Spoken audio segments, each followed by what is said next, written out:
Ай чечек, сени, вут чечек десе. Кыргыздар кээде балдарын же бирөө жарымды урушканда ушул сөздү колдонгонун угуп калсаңыз керек. Бүгүн биз дал ушул чечек тууралуу сөз кылабыз. Учурда дүйнө жүзүн кооптондуруп турган маймыл чечеги деген жугуштуу илдет жөнүндө. Анткени аталган вирус акырындык менен тамырын кенен жаюуда. Алгач Улуу Британияда катталып, көп узабай Европанын жана Батыштын ондогон өлкөлөрүнө тынымсыз тарап жатат. Ал ортодо Дүйнөлүк саламаттык сактоо уюму чукул жыйын уюштуруп, жай мезгилинде маймыл чечеги тез жайылып, күчөшү толук мүмкүн деп эскертти.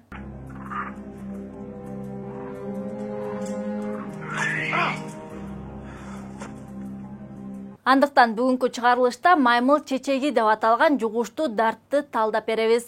Ал канчалык кооптуу, кантип жугат, белгилери кандай, кантип сактанса болот, кайрадан жапырт эмдөө алыш керек болобу деген суроолорго жооп издеп, пайдалуу кеңештер менен бөлүшөбүз. Сиздер менен мен Наргиз Асекова. Салам. Маймыл чечеги адатта Африканын батышында жана борбордук бөлүгүндө кездешет. Дарт 1958 жылы маймылдардан аныкталганда ушундай атка конгон.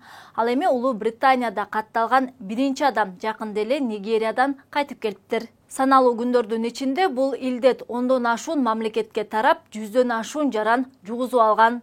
Британиянын саламаттык сактоо уюму жугузуп алгандардын басымдуу бөлүгү бири-бири менен жакын мамиледе болгон же бисексуал эркектерде катталганын маалымдаган. Учурда адистер бул вирусту терең изилдөөгө өтүшүп, анын анык жугуу жолдорун изилдешүүдө. Пока неизвестно, как передается этот вирус. Мындан улам чет элдик адистер оорунун алгачкы белгилери жана алдын алуу жолдору менен бөлүшүүдө. Британиялык профессор Джимми Уитворд маймыл чечеги вирусунун өзгөчөлүктөрүн атап өткөн. Ага ылайык маймыл чечегине чалдыккан адам алгач өзүн чарчаңкы сезет. Булчуңдары талып, дагысы ооруйт, бездери шишейт, ысытма пайда болуп, башы ооруйт. Көп өтпөй адамдын беттеринде бүдүрлөр пайда болот. Ал ыйлакчага айланып, дененин башка бөлүктөрүнө тарап, жада калса алаканга жана таманга чейин жайылып кетет. Тела чудовищно изменяются после этой болезни. Ыйлакчалар кычышып, оорутушу мүмкүн. Жугуштуу илдеттин инкубациялык мезгили 6 күндөн 16 күнгө чейин, же болбосо 5 күндөн 21 күнгө чейин созулушу ыктымал. У нас нет времени, Кармен. Эта штука распространяется слишком быстро. 2 же 3 аптадан кийин суу чечек өзү кете баштайт. Бирок чечектер чыккан жерлерде так калып калышы толук мүмкүн. Негизинен бул вирус иммунитети алсыздар, кош бойлуулар үчүн жана чүрпүлөр үчүн кооптуу деп эсептелинет.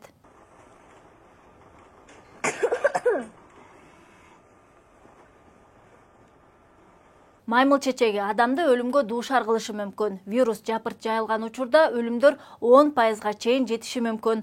Бирок андан ашпайт дешет чет элдик эксперттер. Көпчүлүк учурда жаш балдар бул илдетти көтөрө албай калышы мүмкүн деп айтылат. Ибаса маймыл чечегинин 2 түрү болот. Батыш Африкалык штаммы жана борбордук Африкадан чыкканы болуп, дал ушул борбордук Африкалык түрү өтө оор деп айтып коюшат.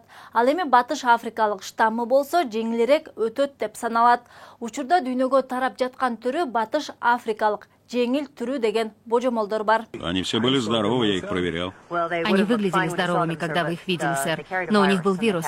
Они передали его людям, и теперь все, кто имел с ними контакт, умерли. Мне нужно знать, откуда взялись эти обезьяны. Маймыл чечеги кадимки чечектин бир түрү болуп саналат. Адатта бул жугуштуу илдет ооруп калган адам менен тыгыз байланышта болгондо жугат.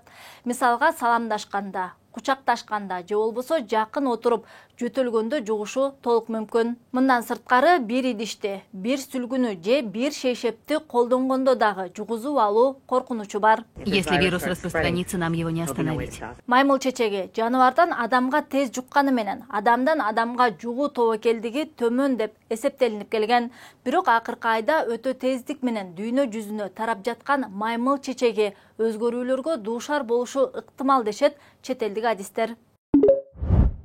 Майып чечегинин бул жолку жайылышына адаттан тыш болуп тынчсыздануу жаратып жатат. Бул вирустун жайылуу ыкмасынан улам ал өзгөргөн болушу мүмкүн экенин эске алышыбыз керек.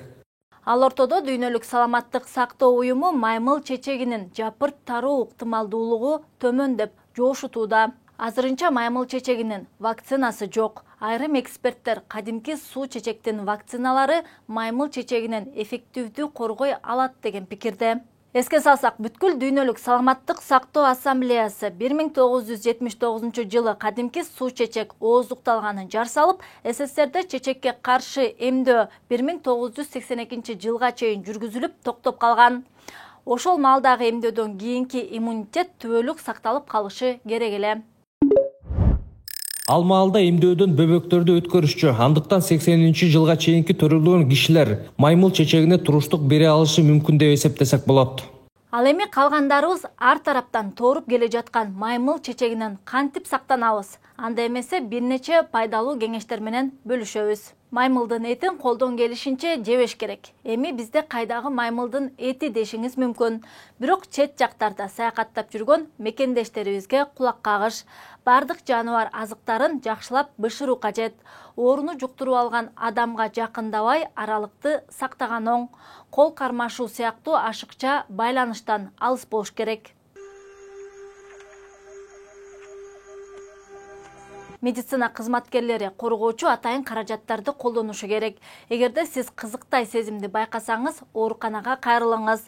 Анан албетте колдорду тез-тезден жууп турганды унутпаңыз. Иммунитетти дагы бекемдеп туруу кажет. Учурда окумуштуулар вирустун жайылуу жолун жана анын мутацияланышын иликтеп жатышат. Андыктан жакынкы арада маймыл чечегинен коргонуунун жаңы жолдору же вакцинасы иштелип чыгышы толук мүмкүн.